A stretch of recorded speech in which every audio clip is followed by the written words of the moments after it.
And I'd like to welcome you to Saturday, Dancing the Cold War. And I think it's been very exciting thus far, but I think it's going to be even more exciting today. Well, maybe not exciting in a different way. Hello. For all of you who may be speakers, I would like you to see if we do need permission slips for anyone who's on the Dancers Roundtable who has not turned it in. Sylvia, do you have your permission slip? Your release form? Because I have two helpers here. I have two helpers here who will get it from you and who will have extras. I'd like to point out that in the back on a table, Nancy White has very generously laid out some of the rarities from her collection of Russian books, of Bolshoi souvenir programs, and other things that I think she will, fingers crossed, will eventually donate to Rare Books at Columbia. So I think that's all the sort of official business I need to say, so I think we can just launch into the morning's program.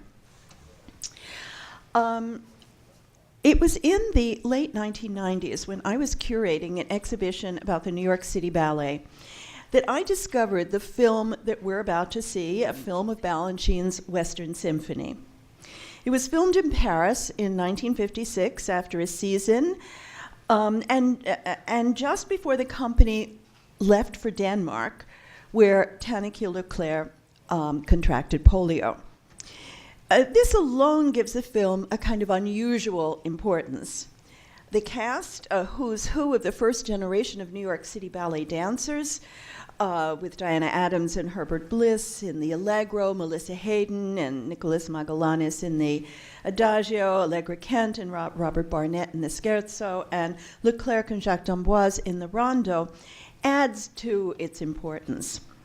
But what makes this film unlike any other film of the New York City Ballet that I know of is that it was produced with money from the U.S. government. As I discovered when I was clearing the rights for an exhibition loop, Monitor Productions was, I think, a dummy company.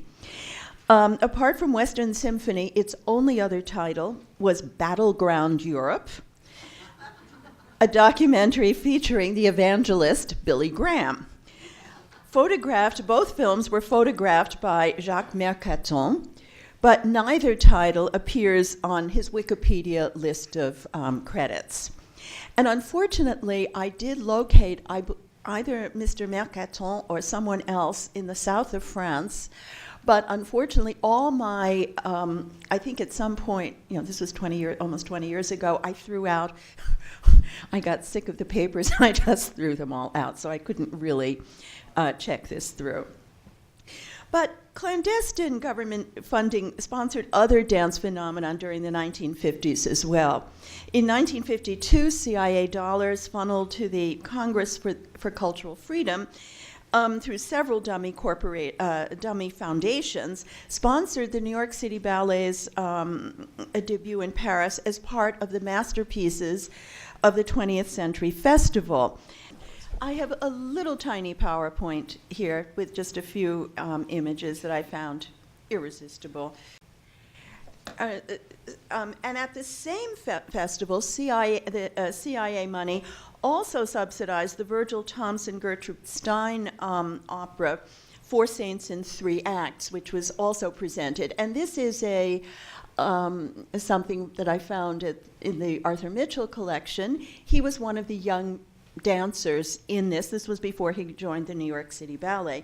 Also, Leontine Price was a member. Souvenir programs, as you'll see, often reflected the international thrust because of these tours. Oh, and here, by the way, is a reportage of the first performance by City Ballet in Paris. In 1958, 1959, to coincide with the New York City Ballet's 5-month State Department tour of Australia, Japan, and the Philippines, the company produced a program with the New York skyline as its cover image. And similarly, the San Francisco Ballet used an image of the Golden Gate Bridge on many of its programs, as we'll see later. I know this is one of the New York bridges, but I couldn't figure out if it was the Brooklyn or the Manhattan Bridge, so as a New Yorker, I felt embarrassed.